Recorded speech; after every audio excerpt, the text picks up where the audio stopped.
Good morning, folks.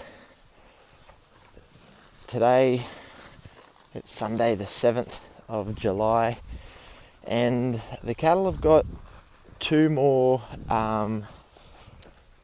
days on this farm before I'm taking them over to one of the other lease blocks just a bit further up the road. So I've been away probably for the last week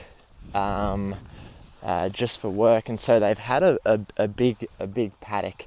You can see behind us, you can see the mob behind me, and I'll just show you a little bit of what the pasture's like at the moment. But the main reason that we're leaving this block is not because we don't have because we've run out of bulk feed.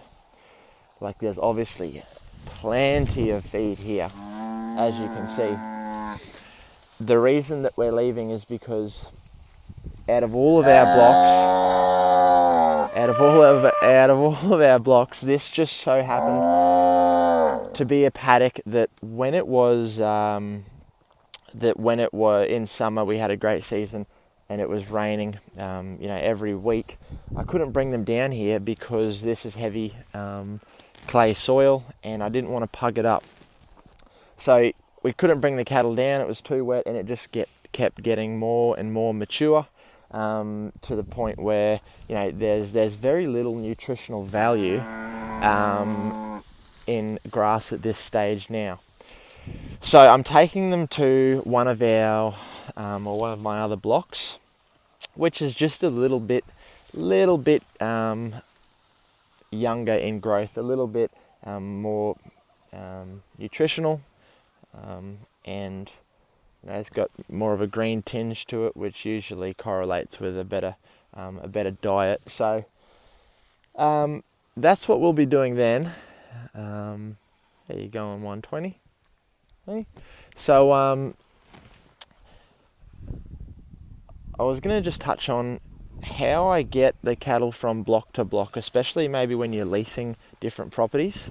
So, and sorry if these things look a bit dicky. I just the mic on the camera doesn't work too well, and so I've just started to use this. So getting them from block to block. So you can either, there's probably two ways you can get cattle to another place. It's either you can walk them there so they can get there themselves, or you can cart them. You can truck them up. And the next block's probably only 2 kilometers up the road, but it can be a busy road, and because I toyed with this idea for a while. I know you hear blokes like Greg Judy, who I love, always talks about, let the cattle move themselves. They got 4 legs, but when you do the economics of it, I'd probably need to get 2 or 3 friends to help walk them up this really busy, not really busy, but this busy road. There'd probably have to be someone at each end, holding up traffic, probably with a sign, just to bring them through, and it would take a lot longer. But when you compare that to just running them up to the yards, flying them up there on a truck, I'll only have to do about 2 loads with this mob. And the last time we did that, it cost about $200 for 2 loads, and we did that in about 2 hours with Smithy. So yeah, it's there, I suppose, the couple options you have. So if you're going to try and move them between, you can walk them up, you could truck them up, but the idea is just do the economics and see what's going to work best for you. when I'm back up that block where they're at, and I was grazing, other little lease blocks around that, then I just walk them between, and walk them across other people's property, obviously with their permission, and things like that.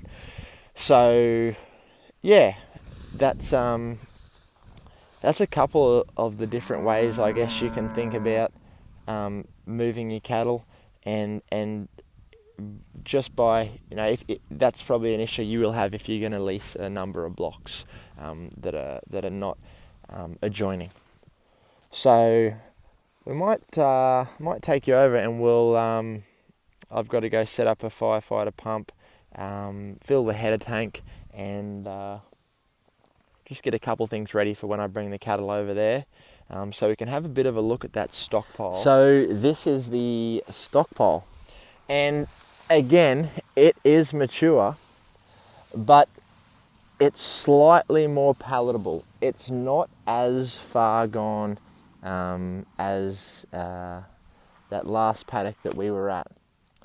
And so that's probably the main reason that we're coming back. There's still, I don't know if you can see, we've still got nice green herbage down the bottom there.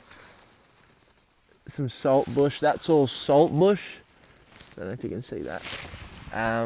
But that salt bush is good feed as well. It's high in protein when it's young and tender and vegetative.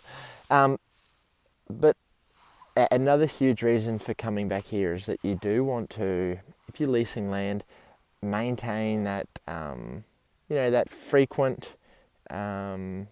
interaction, or you're just to show that you're using the block and that you care about it. One thing that I've learned is that you can't leave a block for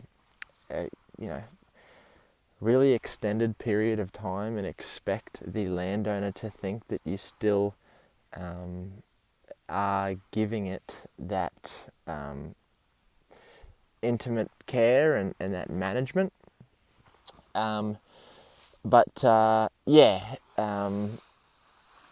Definitely checking in with them and maintaining that constant communication is key. So I wanted to come back to this. So this is bluegrass, just another variety of bluegrass.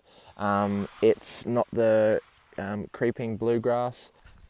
It's a good old paddock of some stockpiled feed. We do have a bit of an issue with love grass on this property, but it's slowly making a transition back to more of a bluegrass and Rhodes grass dominated pasture mix. So yeah, they were just a couple of the ways that I was thinking, or things that I thought I'd talk about today. Mainly getting the cattle up and down here. I should have taken a time lapse of driving up here from that last block, but I'll take a time lapse from going from here back to that block, just so you can get a bit of an idea of what the road's like. I bet you I won't see a car now that I've said that it's a busy road before, but just to get an idea of how far it is, because I love the idea of walking cattle. They've got legs, but sometimes it's a little bit more efficient and economical just to take them up on a truck. Righto guys, you have a great afternoon and a great day. See you later.